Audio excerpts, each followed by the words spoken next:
예, 안녕하십니까. 한 주간 동안 또 잘 계셨습니까? 요즘 강의를 준비하다 보니 한 주간이 참 빠르게 지나가는 것을 느낍니다. 그래도 새로운 한 주간을 시작하면서 여러분들과 더불어 또 말씀과 함께 은혜를 나누면서 또 만남을 가지게 된 것 너무 감사하게 생각하고요. 오늘도 귀한 말씀이 여러분 모두에게 은혜 되었으면 좋겠습니다. 우리가 맛있는 음식을 먹으면서 또 우리 육신이 힘을 얻는 것처럼 우리가 하나님의 은혜로운 말씀을 함께 나누는 가운데 우리 영이 힘을 얻는 복된 시간이 되기를 바라겠습니다. 자, 우리가 지금 공부하고 있는 내용이 성경의 책별 주제의 산책, 성경의 쭉 그 흐름을 갖다 파악하기 위해서 각 책마다의 어떤 주제를 파악하고 있는 그런 내용인데요. 그 가운데 이번 주간이 어떻게 보면 이제 마지막 한 주간이 되지 않겠나 싶습니다. 오늘 73강입니다만은 73, 74, 75, 76강까지 하면은 요한계시록까지 나가서 성경의 책별 주제는 우리가 산책을 마칠 수 있게 되겠습니다. 이번 한 주간도 시간마다 하나님께서 은혜 주시기를 소망합니다. 자, 오늘 그 가운데 바울서신 두 번째입니다.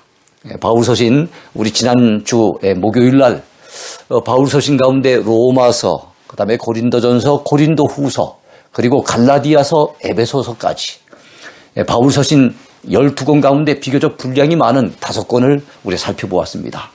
그보다는 분량이 좀 적은 책들인데 오늘은 바울서신의 남은 7권을 같이 살펴보면서 은혜를 나누려고 합니다. 자, 그 가운데 먼저 나오는 것이 빌립보서입니다. 바울서신의 순서로 친다면 6번째가 해당이 되죠. 자, 빌립보서의 주제는요, 기독교인의 생활 철학을 담고 있습니다. 바울 사도가 이 바울서신을 기록한 주된 목적은 그 당시에 사도 바울이 직접 개척하여 세웠거나 또 그렇지 않더라도 바울과 더불어서 이 깊은 관련이 있는 교회, 그들의 그 교회 안에 잘못된 신학이 침투하고 교리적으로 혼선이 빚어지고 문제가 생겼을 때 그 교회의 잘못된 부분들을 하나님의 말씀에 근거해서 바른 교리의 차원에서 가르쳐주고 깨우쳐주고, 그래서 그들이 온전한 교리 위에 말씀의 올바른 터전 위에 그 교회를 세우기 위해서 바로 이 바울서신을 기록했거든요. 그런 측면에서 각 책들마다 교리적인 특색이 있습니다. 그러나 좀 예외적인 경우가 있다면 이 빌립보서 같은 경우는 교리색이 좀 옅습니다. 교리색이 옅고 대신에 우리 기독신자로서 이 땅을 살아가는 동안에 어떤 삶의 철학을 가지고 살아가야 될 것인가. 그래서 기독신자로서 가져야 될 마땅한 삶의 철학을 다루고 있는 책이 바로 이 빌립보서입니다. 그 철학을 한마디로 얘기한다면 기쁨의 삶입니다. 주 안에서, 예수 그리스도 안에서 우리는 항상 기뻐하며 사는 삶을 살아야 된다고 그는 가르쳐주고 있습니다. 자, 빌립보 교회 성도들에게 사도 바울이 감사의 뜻을 전했어요. 왜냐하면 빌립보 교회는 오늘날의 그 그리스 아닙니까? 그리스.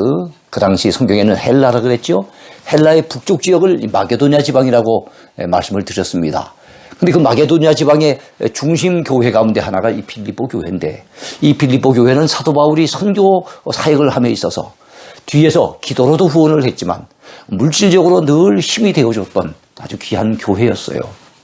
그러니까 에바브로디도라고 하는 사람에 의해서 바로 빌립보 교회 성도들이 모은 그 선교 헌금을 바로 사도 바울에게 전달되어지게 되는데, 사도 바울은 그것을 전달받은 다음에 너무 감사해서 그 감사의 그 마음을 전하고 그 빌립보 교회 성도들을 격려하기 위해서 바로 이 서신을 기록하게 된 것입니다. 그러면서 그 격려하는 내용 가운데 내가 감옥에 있다고 여러분들이 너무 걱정하지 마십시오. 이 빌립보서는 옥중서신 중에 하나거든요. 내가 감옥에 있다고 너무 염려하지 마십시오. 나는 예수 그리스도 안에서 나는 항상 기쁘게, 감사하게, 행복하게 살고 있습니다. 여러분들도 주 안에서 항상 기뻐하십시오. 오히려 감옥 안에 있는 사람이 감옥 밖에 있는 사람들을 향해서 주 안에서 기뻐하며 살라고 그렇게 가르쳐주는 내용이 바로 이 빌립보서의 내용입니다.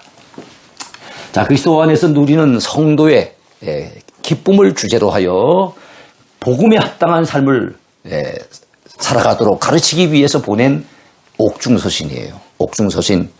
여러분 지난주에 우리 살펴보았던 에베소서가 있죠. 그 에베소서부터 시작해서 에베소서, 빌립보서, 골로새서, 그리고 바울 서신 가운데 맨 마지막 13번째로 나오는 빌레몬서까지 이렇게 4권을 옥중서신이라고 합니다. 사도 바울이 로마 감옥에 1차 투옥당하고 있을 당시에 그 서신을 기록들을 한 것이에요. 네, 그러니까 여러분들이 옥중서신 하면 그 4권이라는 거 기억하시기 바랍니다. 에베소서, 빌립보서, 그리고 골로새서, 빌레몬서. 이 빌립보서도 그 중에 한 권입니다. 자, 특히 기독교인의 초월적인 생활 철학을 엿볼 수 있어요. 사도 바울이 주 안에서 기뻐할 수 있었던 것, 그 이유가 뭡니까? 그는 초월하는 삶을 살았다는 거예요. 초월한다는 말은 어디에 얽매이지 않았다는 겁니다. 예. 자기 생명에 얽매이거나 자기 자존심에 얽매이거나 어떤 물질에 얽매이거나 과거에 얽매이거나 뭔가 얽매여서 사는 사람들이 얼마나 많습니까? 아니면 자기 감정에 얽매인다든지 이 얽매여 사는 사람들이 너무너무 많아요. 아니면 자기 욕심에 얽매인 사람들도 있고요. 그런데 사도 바울은 그 자신도 그렇고 빌립보 교회 성도들에게 가르쳐주는 이 가르침 내용도 그렇고 그는 얽매이는 사람이 아니었어요. 우리 기독교 신자들은 크리스찬들은 초월해서 얽매이지 말고 초월해서 살아가야 할 것을 그는 가르쳐주고 있습니다.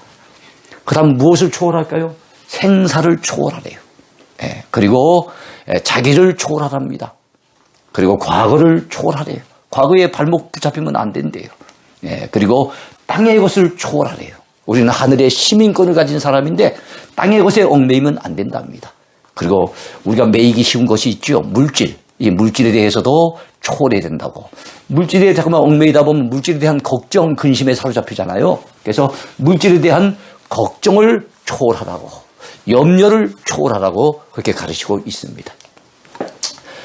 자, 사는 것과 죽는 것 사이에서 복음에 합당한 삶을 살아야만 생사를 초월할 수 있답니다. 어떻게 생사를 초월할까요? 그는 사는 것과 죽는 것 두 사이에 끼어 있다고 자기 자신의 그 당시의 상황을 소개를 했어요. 감옥에 갇혀 있으니 언제 죽을는지 몰라요. 사는 것과 죽는 것 그 사이에 끼어 있는 상황입니다. 그런데 그는 여러분 생사를 초월한 사람이었어요. 그의 솔직한 심정을 표현하는데 자기는 빨리 주님 앞에 가서 주님 나라에서 사는 것, 그것을 더 좋게 그는 여기고 있었어요. 다만 그는 복음을 위해서 아직까지도 살아야 될 이유가 있고 복음을 전하기 위해서 그 사역을 감당하기 위해서 아직까지도 하나님이 자기에게 생명을 유지시켜 주신 어떤 목적이 있기 때문에 살아있을 뿐이지 오히려 자기는 하나님 나라 가서 거기에서 영생 복락을 누리는 것이 훨씬 더 좋은 것이라고 그는 생각한 거예요. 많은 사람들이 천국에 가기를 원하십니까? 라고 질문한다면 누구든지 아멘 합니다. 크리스찬이라면 아멘 해요. 그런데 오늘 밤에 천국 가신 분을 손 들어보세요 하면 손을 든 사람이 거의 없습니다. 천국에는 관심이 있지만 그러나 이 땅에서 더 오랫동안 살고 싶은 게 대다수 사람들의 마음이 아니겠어요? 그런데 사도 바울은 다르다는 거예요. 지금이라도 오늘이라도 하나님 앞에 주님 앞에 가는 것 최고로 그는 좋게 여겼어요. 하지만 자기를 살려두신 이유는 아직까지도 복음을 위해서 일할 이유가 있기 때문에 살려두셨다는 거예요. 그는 그야말로 생사를 초월하는 사람이었어요.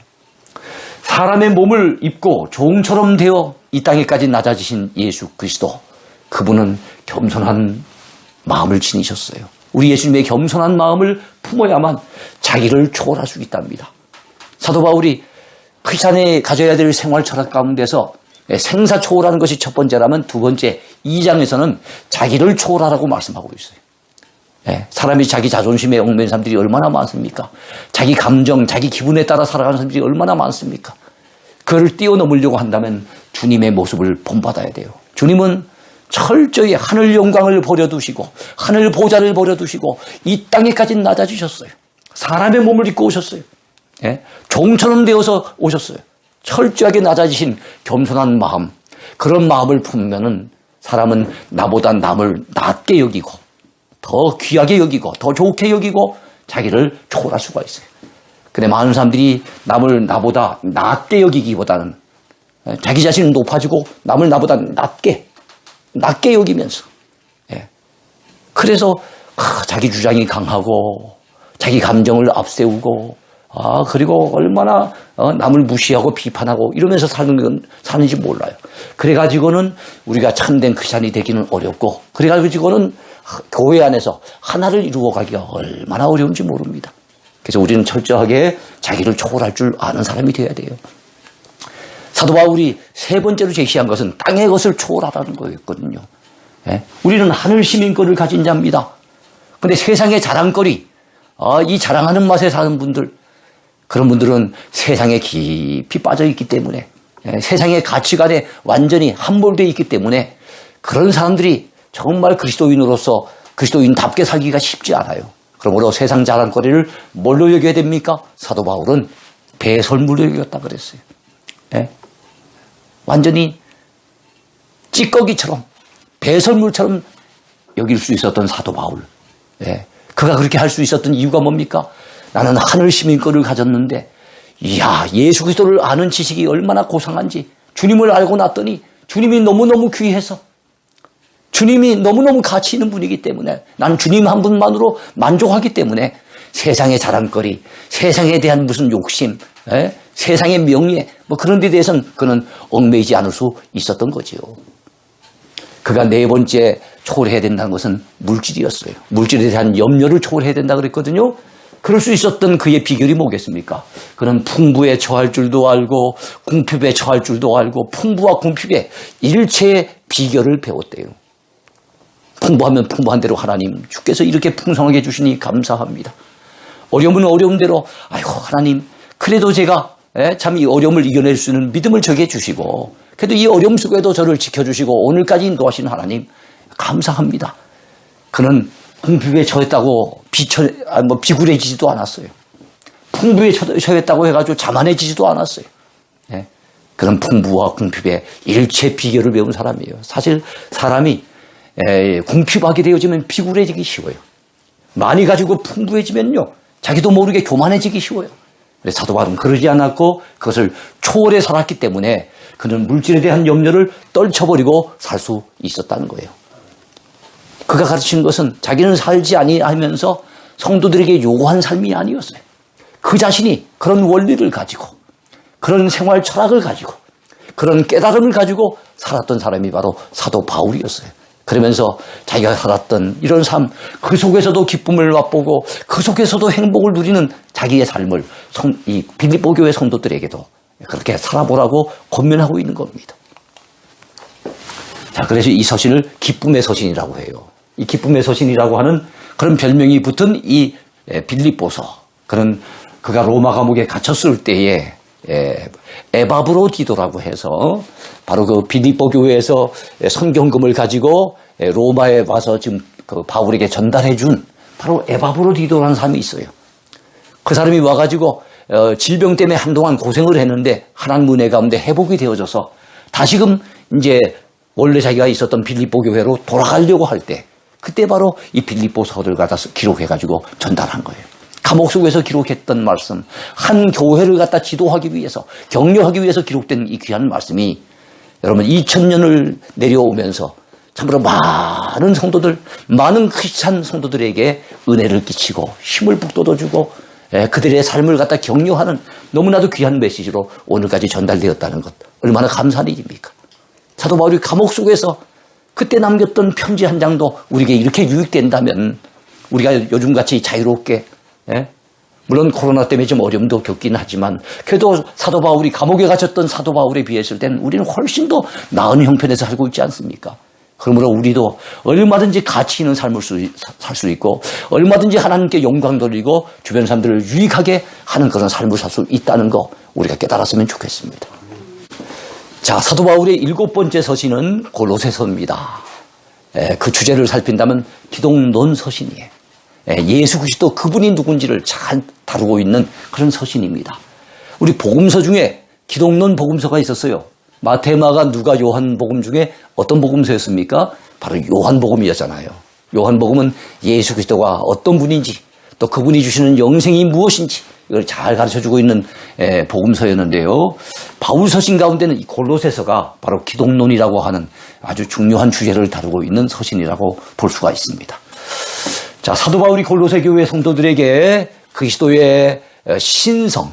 자, 예수 그리스도의 신성. 요한복음도 예수님의 신성을 강조했어요. 그분이 하늘에서 내려오신 분이라고 해서 그래서 그 별명이 바로 독수리 복음이라고 하지 않았습니까? 예수님의 신성을 강조한 게 요한복음인데 바로 골로새서 역시도 예수님의 신성을 강조하고 있습니다. 그리고 그분의 탁월성, 그분의 충만성을 강조해요. 충만성이라고 하는 것은 그분 앞에 모든 것이 다 있다는 거예요. 부족함이 없다는 거예요. 우리 예수님 한 분이면 다 된다는 거예요. 우리가 구원받는 것도 다 되고 우리가 하나님 앞에 의롭게 설 수도 있고 우리가 정말 구원받아 하나님 앞에 가는 데 있어서 우리 주님은 우리를 그렇게 만드시기에 조금이라도 부족함이 없는 모든 것이 다 있는 분이 바로 예수님이라는 것을 강조합니다. 바른 기독론 신학을 세우기 위해서 두기고라고 하는 사람을 통해서 보낸 옥중서신이에요. 아까 빌립보서는 에바브로디도라는 사람을 통해서 전달됐지 않습니까? 그리고 또 에베소서와 그다음에 이 골로새서는 두기고라고 하는 또 바울의 또 다른 어떤 그 동력자를 통해서 바로 각각 에베소 교회와 골로새 교회 전달이 되어지게 된 것입니다. 자, 영지주의, 율법주의 이단들이 초대교회에 판을 치고 있었어요. 그들이 그 교회 안에 침투해 들어와서 그리스도 외에도 다른 구원의 길이 있음을 미워하는 자들이 많았어요. 율법주의자들은 바로 예수 그리스도의 십자가 외에 우리 인간의 노력, 율법을 지키려고 하는 어떤 노력이 가미돼야만 그래야만 구원받을 것으로 착각을 했고 그 다음에 영지주의자들은 바로 하나님과 우리 사이에 예수 그리스도 외에도 우리를 갖다 이끌어가는 그 길이 여러 길이 있고 중보자가 많이 있음을 그렇게 가르쳐 준 것이 또한 영지주의였거든요. 이런 잘못된 철학, 이런 것들 또 헛된 바로 속임수 여기에 대항하도록 가르치는 기독론 서신이 바로 골로새서였습니다. 그리스도는 누구신가? 그리스도는 우리를 구속하신 분이시며 만물의 창조주가 되시고 교회는 머리가 되시죠. 교회는 그리스도의 몸이고 우리 주님은 우리의 머리가 되시잖아요. 그리고 하나님과 인간을 화해시키는 유일한 중보자. 예수님은 유일한 중보자예요. 하나님 앞에 우리가 갈 수 있는 유일한 길이 되십니다. 우리가 이거를 알아야 되겠는데 그 당시에 골로새 교회에 침투한 자들 가운데는 예수 그리스도 외에도 하나님과 우리 인간을 연결시켜주는 수없이 많은 천사들이 있다고 그들은 그렇게 주장을 했던 거거든요. 뿐만 아니라 그리스도는 지혜와 지식의 모든 보화가 그 속에 감추어져 있는 하나님의 비밀이 되십니다. 하나님의 비밀. 예수님만 바로 알면 하나님을 다 알 수 있고 예수님을 바로 믿으면 하나님 앞에 누구든지 나갈 수 있고 그야말로 진짜 예수 그리스도 안에는 하나님께 속한 모든 하늘 지혜와 그리고 모든 필요한 지식들이 다 그 속에 감추어져 있어요. 그야말로 주님은 세상의 보화가 되십니다. 이거를 갖다 강조하는 것이 바로 골로새서라는 걸 기억하시기 바랍니다. 자, 하나님의 모든 충만한 신성을 육체 지니신 분. 예수님은 이 땅에 오셔서 사람의 몸을 입고 이 땅에 오셨지만 그 육체 가운데는 신성을 가지셨어요. 그렇기 때문에 육체를 지니신 꼭 사람처럼 보였지만 그분은 죽은 자를 살리기도 하셨고 그리고 풍랑을 잠잠케 하시기도 하셨고 물 위로 걸어가기도 하셨고 병든 자를 고치기도 하셨고 오병이어를 통해 가지고 5,000명을 먹이고도 12강주를 남기기도 하셨고 이런 기적들을 행하실 수 있었던 비결이 뭡니까? 그분은 신성을 가지신 분이니까. 인간의 몸을 입으셨지만 바로 하나님이 가지신 그 하나님의 성품을 그대로 간직하고 계신 분이 예수님이라는 것을 사도 바울은 이 골로새서를 통해서 증거하고 있는 것입니다. 자, 8번째와 9번째에 해당되는 것은요. 데살로니가 전후서입니다. 그 주제는요. 재림론 서신이에요. 재림론 서신. 우리가 참 신학을 공부함에 있어서 우리 목회자들이 신학을 공부할 때 서론을 교리적인 부분을 공부할 때 서론을 배우는데 그건 주로 성경이 어떤 책인지를 많이 배워요. 그 다음에 배우는 것은 신론입니다. 하나님이 어떤 분인지를 배워요. 그 다음에 인재론입니다. 우리 인간이 어떤 존재인가. 하나님 앞에 지음받은 존재지만은 바로 범죄한, 그래서 타락한 존재라는 거, 인재론을 배워요. 이러한 죄인 되는 인생에게 필요한 분이 누구 하면 그리스도라는 거. 그래서 기독론을 배웁니다. 우리에겐 그리스도가 필요하다. 우리에겐 구세주가 필요하다. 이걸 배워요. 예. 자, 그리고 그리스도를 통해서 우리는 무엇을 받습니까? 구원을 받게 되죠. 그래서 구원론을 배워요. 우리가 어떻게 구원을 받는가? 예? 구원의 단계가 무엇이며 구원의 순서가 어떠한가? 예? 우리의 구원이 어떻게 이루어진가를 우리가 배우게 돼요. 그리고 그 구원받은 사람들의 공동체, 그게 무엇이라고 배우는가 하면 바로 교회입니다. 교회. 예, 그래서 교회론을 공부하게 돼요. 그 교회의 소망이 무엇이겠습니까? 주님의 재림이에요. 예? 그때는 바로 이 마지막 때 이루어질 일입니다. 그래서 마지막으로 배우는 그 교리가 무엇인가 하면 재림론 또는 종말론에 대해서 배우는 거예요. 바로 그리고 난 다음에 우리는 천국 가고 안 믿는 자들은 지옥에 가지 않겠습니까? 내세가 어떻게 되는지 내세를 배우는 거예요. 바로 그래서 재림론, 종말론, 내세론 같은 의미인데요. 목회자들이 성도들을 가르치기 위해서 바로 제대로 된 교리를 배워야 되는데 그 배우는 교리 가운데 마지막 부분이 바로 이 재림론, 종말론, 내세론 이런 것을 알게 됩니다. 그래서 목회자들이 그렇게 배웠으니까 성도들에게 또한 그렇게 가르쳐줘야 되겠죠. 그게 성경의 가르침이에요. 적어도 우리가 바른 교리의 체계 위에 교회가 세워져야 되고 성도들의 믿음이 세워져야 됩니다. 그런 측면에서 바른 재림론을 가진다는 것 대단히 중요한 일이에요. 네. 그런데 데살로니가 교회 안에는 잘못된 재림론이 있었다는 거예요. 그걸 지적해주고 있는 겁니다. 데살로니가 교회는 상당히 좀 건강한 교회였어요. 좋은 소문 나는 교회였어요. 칭찬받을 만한 그런 모습들이 많은 교회였어요. 다만 그 교회에 약점이 있었다면 너무 재림에 대한 지나친 열망 때문에 잘못된 재림론에 빠져 있었던 것. 이것을 갖다가 사도 바울이 지적을 해줬습니다. 자, 사도 바울에게 서신을 받은 데살로니가 교회는 바로 믿음의 본이 되는 교회였습니다. 각처에 좋은 소문을 내는 그런 교회였어요. 그러나 여러분, 재림에 대한 오해로 인한 문제가 있어서 이를 시정하려고 쓴 바로 재림론 신학서. 이것이 뭡니까? 데살로니가 전서와 후서라는 것을 기억하시기 바랍니다. 자, 아까 우리가 빌립보서를 공부한 적이 있었는데요. 빌립보 지역이 바로 오늘날의 그리스 지역. 성경에 나온 데는 아마는 헬라 지역인데 헬라 지역의 그 북쪽 지역을 마게도냐 지방이라고 합니다. 마게도냐 지방에는 빌립보 교회도 있었고 그 다음에 또 베레아 교회도 있었습니다만 그 도시 규모로 봤을 때 바로 그리스의 북쪽 지역에 이 마게도냐 지방에서 가장 큰 지역이 바로 이 데살로니가 지역이었어요. 바로 알렉산더의 고향으로 알려진 바로 그 지역에 세워진 교회가 바로 데살로니가 교회입니다. 그 교회 2권의 편지를 사도 바울이 써서 보낸 거예요. 자, 하나님의 교회와 성도는 예수님의 재림에 대해서 관심을 가지고 기다려야 하지만 그렇다고 너무 성급한 재림론 신앙에 빠져서 아니면 종말론 신앙에 빠져서 아무 일도 하지 아니하고 재림에만 매달리는 것은 잘못된 신앙임을 사도 바울은 지적해 줍니다. 그 당시 데살로니가 교회 안의 성도들 가운데는 주님이 곧 재림에 오신다고 직장 생활해봤자 무슨 이유가 무슨 의미가 있겠는가? 공부한다고 무슨 의미가 있겠는가? 하면서 자기 삶을 갖다 거의 포기하다시피 한 이런 자들이 많이 있었다는 거예요.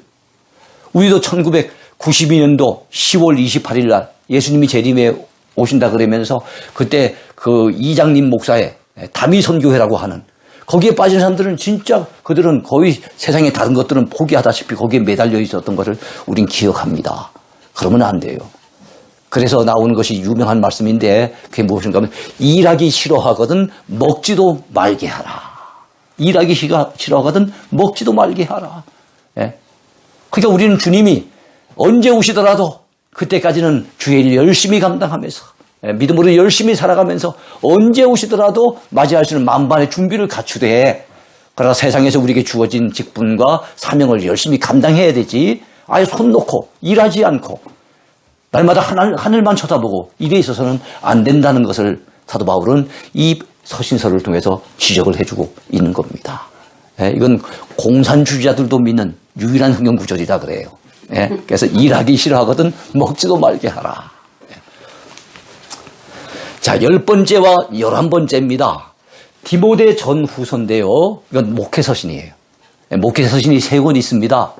디모데 전서와 디모데 후서, 그리고 조금 이따 우리 공부하게 될 디도서까지 3권의 목회서신인데 젊은 목회자들에게 가르쳐주는 메시지예요. 그렇다면 디모데는 어디서 목회를 하고 있었을까요? 에베소 교회에서 목회하고 있었습니다. 디도서를 받은 사람은 디도인데 디도는 어디서 목회를 하고 있었을까요? 바로 그레데 교회라고 하는 교회, 그 교회에서 목회를 하고 있었어요. 그 젊은 목회자 두 사람에게 디모데에게는 전후서 2권을 보냈고 디도에게는 1권의 편지를 써서 보낸 겁니다. 자, 사도 바울이 에베소 교회를 목회하고 있는 젊은 목회자요 믿음의 아들인 디모데에게 목회의 지침을 가르쳐 주려고 보낸 무슨 서신입니까? 목회 서신이 바로 이 디모데 전서와 후서라는 겁니다. 자, 앞으로 다가올 고난을 견디고 선한 싸움을 싸우도록 권면하는 목회 서신이에요. 사도 바울도 인생의 끝자락에서 디모데 후서에 보면은 자기가 달려갈 길을 마치고 선한 싸움 싸우고 믿음을 지켜노라고 이제 후로는 의의 면류관이 나를 위해서 예비되어 있을 것이라고 그가 인생의 끝자락에서 고백한 바가 있어요.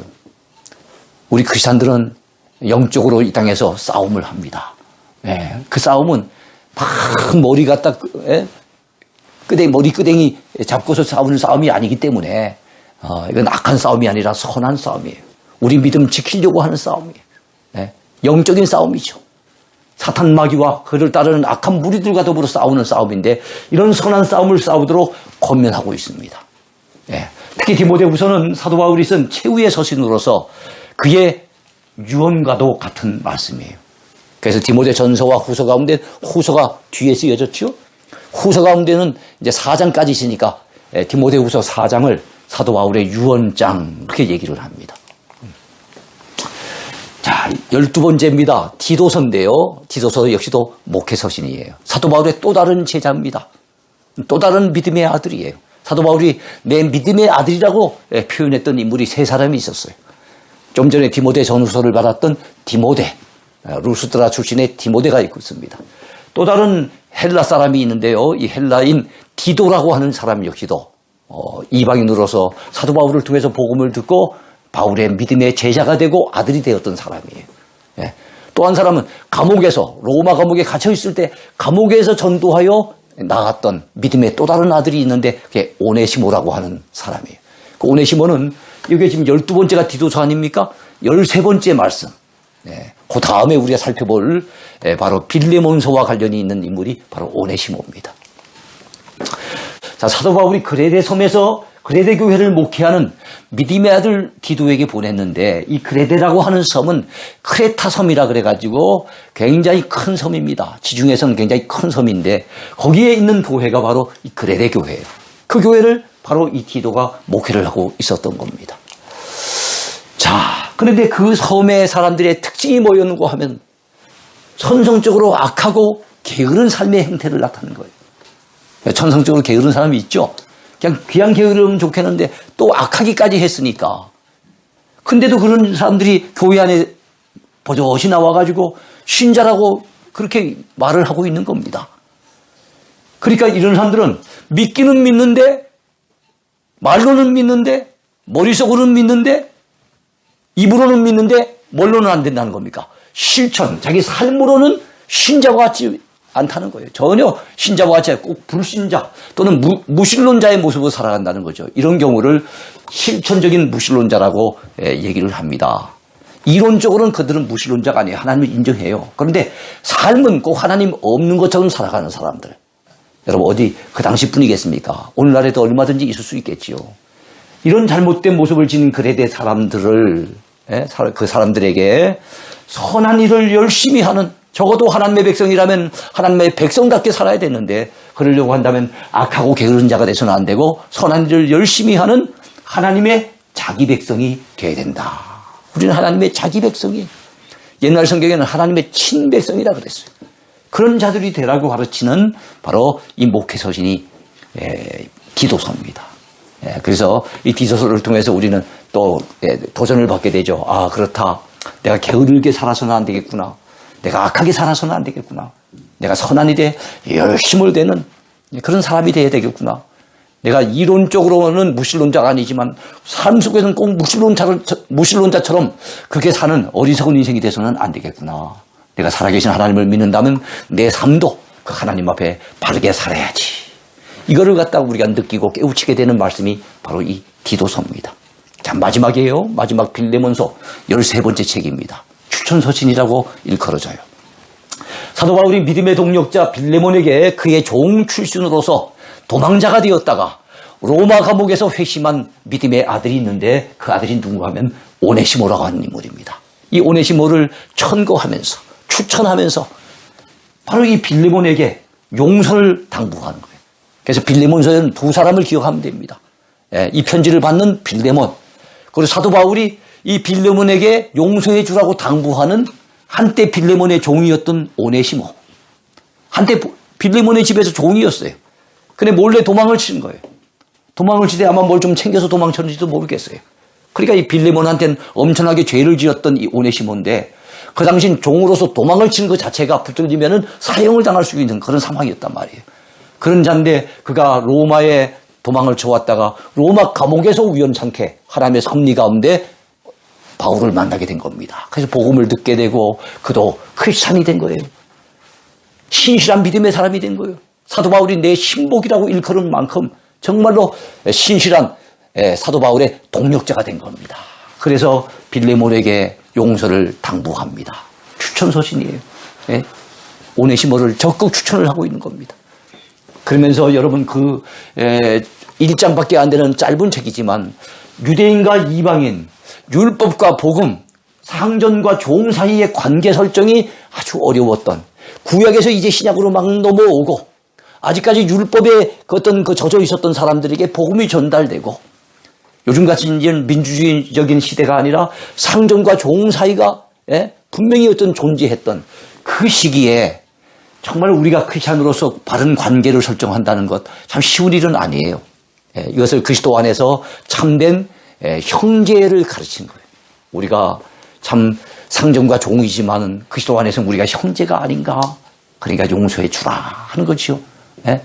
그래서 형제 또는 용서와 관련된 그런 주제로 전개되는 것이 빌레몬서입니다. 그래서 이것을 역시 또한 옥중서신 중에 한 권이다 이렇게 볼 수가 있어요. 빌레몬은 골로새 교회의 중심 인물이었습니다. 그래서 골로새 교회가 빌레몬의 집에서 출발을 했어요.